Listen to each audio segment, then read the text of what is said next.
Hey everybody, welcome back to the PC Perspective Podcast. We have reached episode 642. It's Wednesday. It's August 25, 2021. I'm Sebastian Peak. I'm Jeremy Hellstrom. Shaving cream. Oh yeah, I'm Josh Walrath. Oh, shaving cream. I'm not going to repeat any Dr. Demento here. I'm just going to be Brett Van Strimberg. And we've returned. We took last week off. If you didn't notice, I'm sure there were dozens of people who were devastated about this. But don't worry, we're back. We didn't go anywhere. Really, I stayed home. I don't know what anybody else was doing. I only smell a bit fishy. Oh, okay. So I went to San Diego and down to Tijuana. You went to Tijuana? Really? Well, I got to this side of the fence anyways. Oh, okay. I just looked over. I got close anyways. That's it. You can find out when we return like this, when we go live, whatever, pcper.com/subscribe. You'll get an email. I actually was reminded to do a show tonight because Brett sent out the email. I looked down at my watch like, oh yeah, there's a show tonight. It's a good thing I sent it out like a half an hour earlier. I know. It was at like 8:30. Oh, wait. Well, you know what? Nobody likes to talk to me anyway. Yes, they do. We'll talk about that more later. Whatever. We took a week off, but Josh was very busy. He was a busy boy. Not just eating burgers, which he also feel how soft my hands are. Okay. At least you use lotion. That's a good just thing. the lotion I was going to say. Yep. You can support this. We're making a My great mother is case probably watching tonight. this. Does she support us, Josh? Because she should go to patreon.com. I mean, she supports me, so I mean, /PCPer. in fact, that supports you. Yeah. Oh, indirectly? Yeah. I don't think I've even met your mom, Josh. I feel bad taking money from her. That's okay. I've never met your wife, which is probably lucky for you. Well, I don't know. Well, but why were you taking money from her? Oh, God. Why was she giving you money? And what was she giving you money for? I'm a golf pro. I just thought you were talking That's not about what it looks like. I was teaching her how to swing. That's why my arms were around her like that. All right. We have a This Week in Patreon update. We do. TWIP. Let us know, Brett, who we can thank. Yeah, thank you very much for your patronage to Graham Miller, which is a relatively normal name. So really appreciate the normalcy. With, Hey, they're not hiding Graham behind Miller. some screen name, you know? They're No, putting themselves out there. Unlike the one that wants to next hide two. behind Josh. Yes, I'm going to read these slightly out of order because I want to save the middle one for last. Oh, fair. Okay. Yeah, so the next one, I want to pronounce this correctly. I think it's Malafi AMC, and I can't help but this is some sort of weird reference, and I might have just said something bad, but I don't know American Motors Corporation? Yeah, no, Meme Stock, the movie theater company. Jeremy's. I AMC. see him copying and pasting it right now. He's going to. Yes, Jeremy. I'm on Pornhub at the moment. Okay. Okay. And no, nothing's coming up.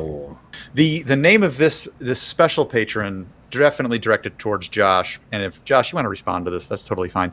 I'll be your burger, you be my buns. Josh, any response? No. Speaking of burgers, that was the clean segue after all the editing I'll have to do later. Good work. Josh, okay, I think you were busy last week, even though we weren't.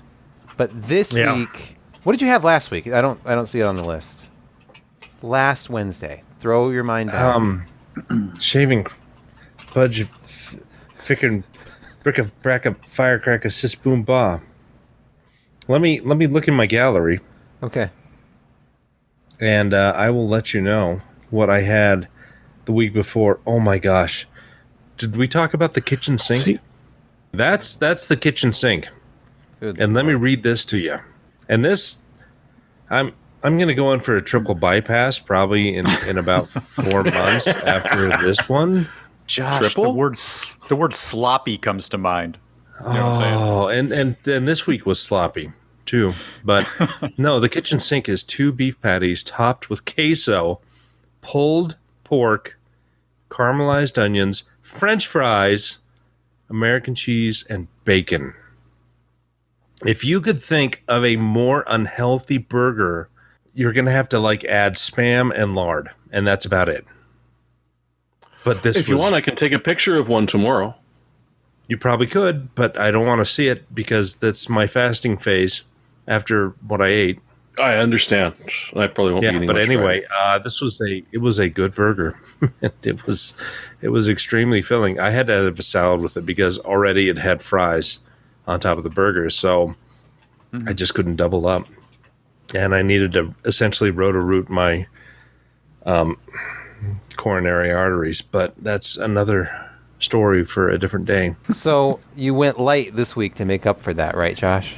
I did. This one was half the price of that one. And this, underneath that bun and all that cheddar cheese, is a Sloppy Joe. And it was still filling. And originally they were like, well, it's a Sloppy Joe with American cheese. And I was like, I've had enough of American cheese. Give me some cheddar. And they obliged. And it was magnificent. It's a really good Sloppy Joe under all that cheese. If you've never had a Sloppy Joe, you should. You ain't lived. They're tasty and they're tangy, and a well done one is just fantastic. So go enjoy yourself a Sloppy Joe. So 2 weeks of absolutely artery imploding burgers and Sloppy Joes. I'm still here. I'm still standing. Iron Man. Apparently. How do we get from food to tech? What Easy. segue do we use? Easy. Intel Architecture Day 2021. If you remember last year, You did it. it was a virtual event. And this year, it's also a virtual event. Surprise. But look at this cool graphic as I switch over to the other camera here. We finally learned a little bit more about the performance and efficiency cores of their upcoming processor. We learned about XS.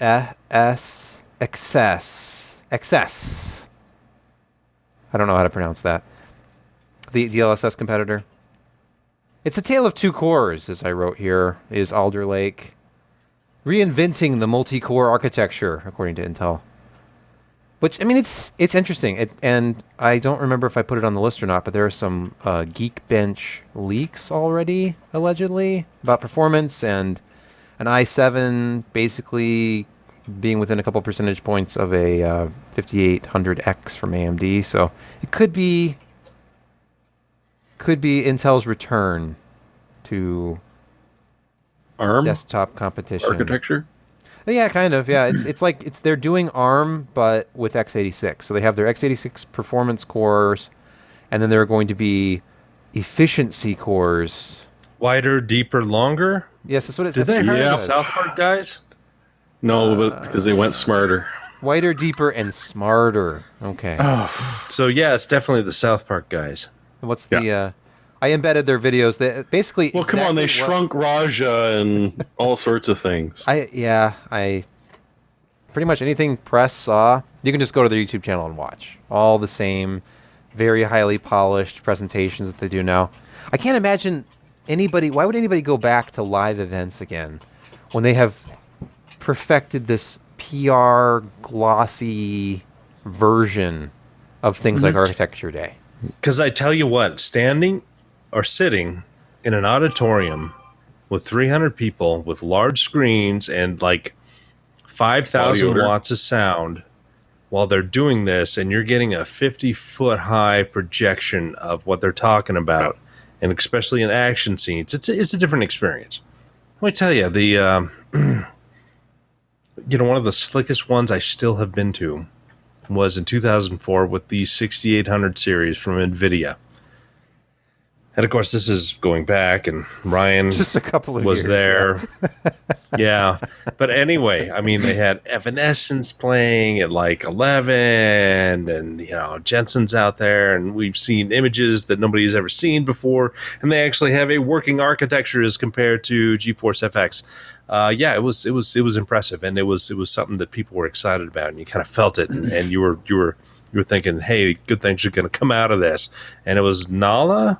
It was the mermaid girl. Nala, is that not? Anyway. Oof. Yeah. That's going back in time. Hey, I'm old. did they Did they happen to mention any operating systems that were going to be able to most easily take advantage of Big Little here? Did they talk about that at all? Windows 11? You Here's the thing. speak I'm of just this? asking. Well, I'm wondering if they're going to maybe port some of that stuff into Windows 10 for people who don't go to Windows 11. What versions of Linux? doubt it. Here's the thing. Windows RT supported that out of the box, if I remember RT. correctly. Nothing else, but... Yeah, and Windows 10, Windows 10 for ARM also supports the operating system being able to send threads to small cores. Oh, in order to weight So them, figure out which one should go the where. technology exists in terms of software. Yep. Okay. It'll be like Ryzen 1, where there will need to be some improvements to the Windows scheduler. Intel has talked about this thing called Thread Director. Yes. Oh, that's and right. They were so concerned that's about it. tied in. So it's Right, in the architecture apparently. So that as long as But I'm pretty sure you'll need both at the same time. And I can see Microsoft being unwilling to backport that or add it to Windows 10 until somebody figures out how to do it on their own, and then they kind of have to. What Intel says is their unique approach to scheduling was developed to ensure efficient cores and performance cores work seamlessly together, dynamically, intelligently assigning workloads from the start and optimizing the system for maximum real-world performance and efficiency. And they say this intelligence is built directly into the core and works seamlessly with the operating system to, get the right thread on the right core at the right time. Scheduled Sounds for your perfect. pleasure. It sounds like it'll work on Linux, it'll work on Windows XP, it'll work on anything. Sure. Windows 2000. Yep. But not Vista. Sorry. Nope. No, there's no Vista driver available. Or Hemi. We haven't talked about this yet, did we? Did we talk about Arc? It's not Nope. XE anymore, now it's Arc. It's Z. Arc. But now it's Arc. Arc. No, they said XE. Now it's Arc now. And then there was, nobody could decide whether it was going to be XE or Z, and now Sexy. it's Arc, but it's Arc ARC, as in it's capitalized, but it's stylized as capital ARC, but it's not an acronym. And then Thank you, NVIDIA. and then there are different code names. The first is Alchemist, and apparently they're going A through Z, so it's Alchemist, and then something that starts with a B, and then like Barbarian. yeah, C was like a Cleric. Bloodletter. cleric or Druid. something. D was Druid. I know that. It's like, what is there a generational Epididymis. gap here? That's a tough one. Ooh, Epididymis. Yeah. We need a processor named that. I feel like these are slightly older people, maybe just middle-aged adult people who are like, Druid, that's cool. Alchemist sounds really cool. You know what? Well, Duodenum it's a would have been D&D better. generation, man. Right. Yeah. 80s. Something that came out of this, though, XE remains, but it's the name of the architecture. So, like, RDNA is behind the Radeon stuff. Now it's ARC, but it's powered by XE, and we don't have execution units anymore. Execution units. Now we have XE cores. Clever. So each XE core has 16 vector engines and 16 matrix engines. And it's scalable up to high-powered, power like data center applications and whatnot. I don't know exactly what the XE core count for their first mainstream product is. They're not using code names like DG2 anymore. DG2 is Alchemist. It's a little confusing. But I guess if we think of ARC as like GTX, like NVIDIA RTX 3060. Now it's Intel Arc 3060. That's how we'll do this. My guess is we'll have a Intel Arc 9800 GT. I'll tell you, they invested heavily in matrix math. Heavily. It's a lot of juice. They're planning on a lot of things, not just XESS, but they're aiming directly at the breadwinner, the real high margin stuff from NVIDIA, which is these scalable rack systems. supercomputers that right now NVIDIA is just owning because they have great software, they've got great hardware, and nobody else really can do all the things that they do. And Intel is they're hoping to compete there, and they need to because it's some serious money, it's some serious performance, and they're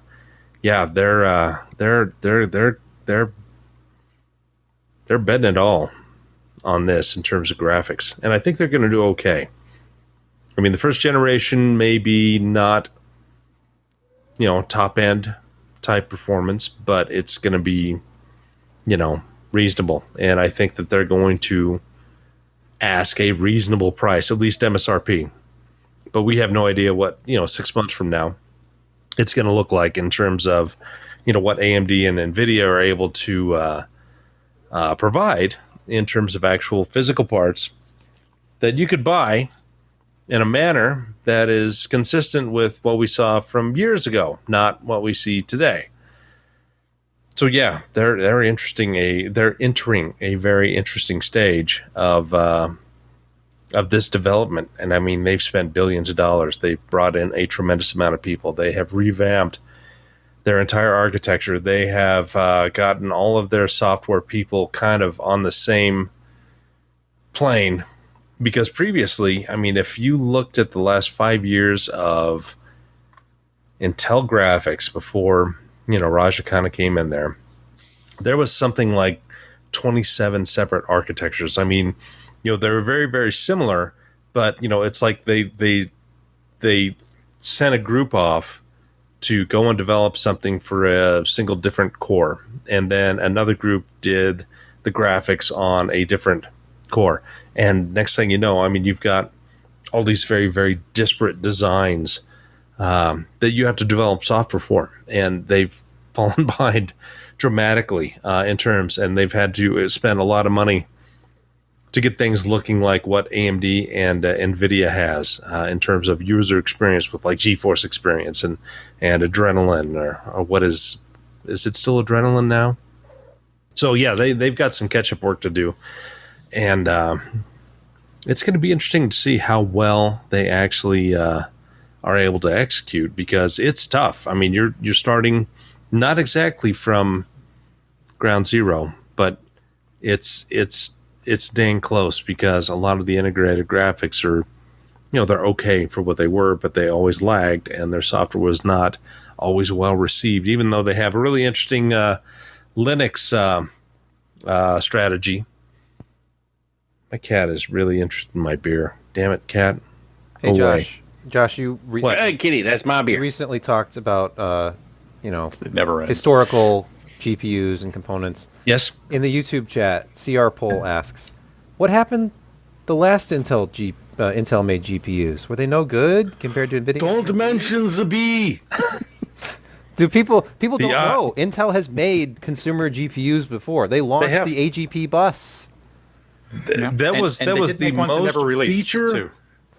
Yeah, that was the most feature-rich AGP implementation that they could do. AGP 2X. This cat's killing me. With sideband addressing, and there was another feature that they added in there, and it supported it all. Sadly, it was not the highest performing 3D graphics core. It was about Voodoo Graphics level. To their, benefit, it was good quality 3D rendering. It wasn't anything really truly missing as compared to that time.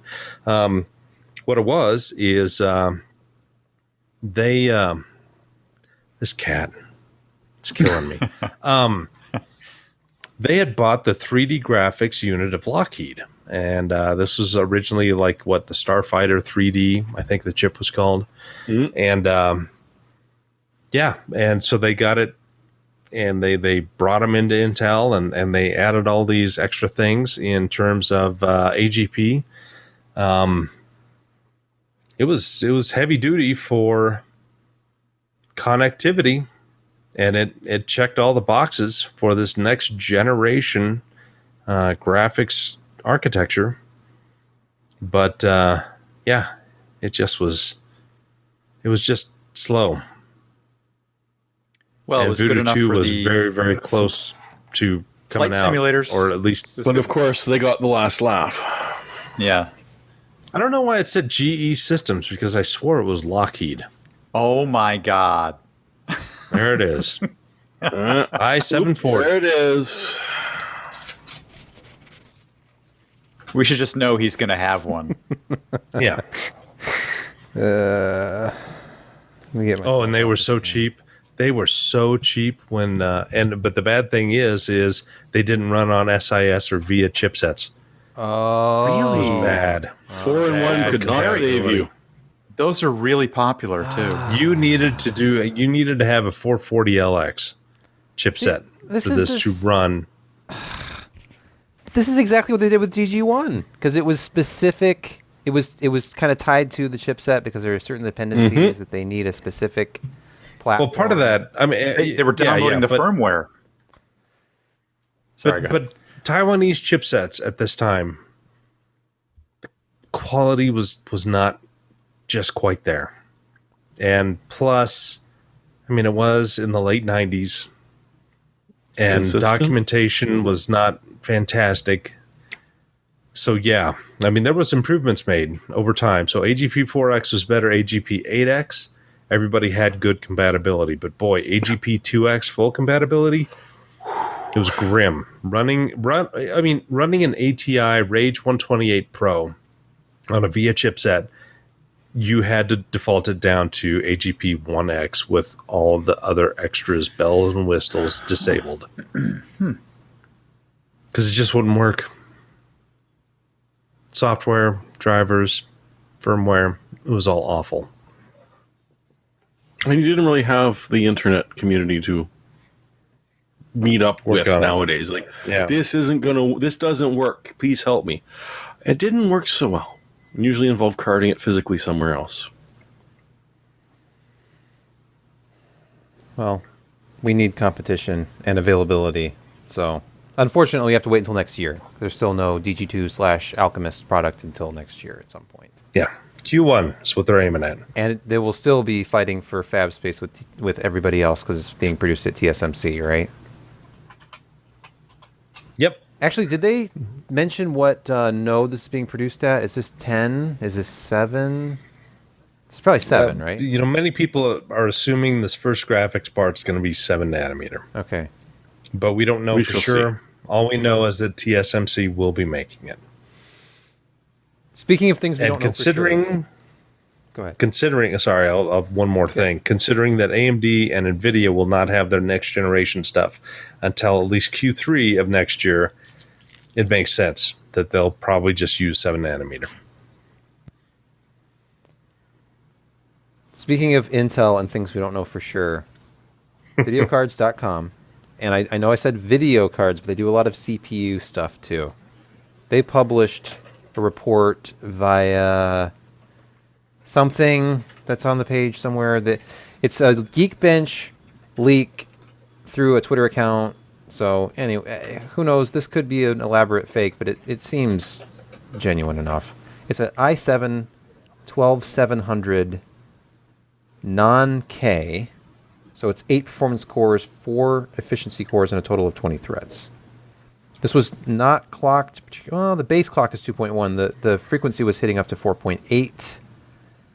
And you can see the Geekbench 5 score was 1595 for single core and 10,170 for multi-core. Some comparisons.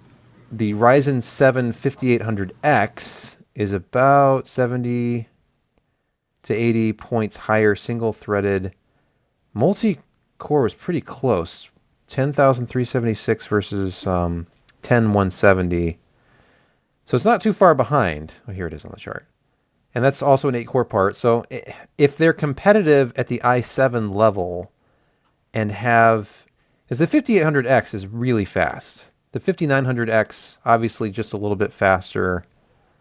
Not just a little bit faster. It's 4 cores faster. It's 14,142. So we'll see. Because I think what is Intel's highest end Alder Lake part? Is it 8 performance cores, 8 Is it 20? It's a 24 thread part, right? Yeah. So it's 8 and 8, but only 8 are dual threaded. Okay. So 16 plus 8. 24. But half of the 16 are hyper-threaded performance cores, so it's really only... Yes. Okay. That may or may not get scheduled as appropriate. Yeah, although we hope they do. And Geekbench is useful as long as everything's even, but it's not the ultimate determining factor. I would like to see some more benchmarks, obviously, leak out, or actually get hardware and test to see if that i9 12900K, for example, the 24th thread part we're talking about, ends up, because that one has higher clocks. That one can boost up to 5.3. That's probably single threaded. That's like Intel thermal velocity boost level now. All core boosts can go up to 5 gigahertz with that one, and with 125 watt TDP somehow. I think that's like momentary. It'll go down to 125 watts after 56 seconds. I bet. It's optimistic. Yeah. So we'll see. I still don't think these are like the inclusion of the. It sounds like they're including the scheduler at the core level. That's interesting. I wonder how this translates into running various applications in Windows, but we'll see. It's early, but thought that was interesting. They're already, the leaks are out there that they're going to be competitive with AMD again on desktop, which is good. Intel, it's sad, but Intel has been the value option for the last couple of years. You buy an Intel part because it's cheaper and more readily available, not because it leads on the benchmark charts. And they always used to have the lead, at least for many years, they had the lead in all the gaming benchmark charts. And now they don't have that. So, okay, it's awfully quiet. I think it's time to hear from Josh again. And we have to do this. Take a drink of water. Get ready. It's time for... This is water? I have water. It's time for financial results from NVIDIA. Josh, please. Good Lord. You know, we thought AMD made a lot of money last quarter. It's nothing as compared to what NVIDIA did. It used to be that NVIDIA was,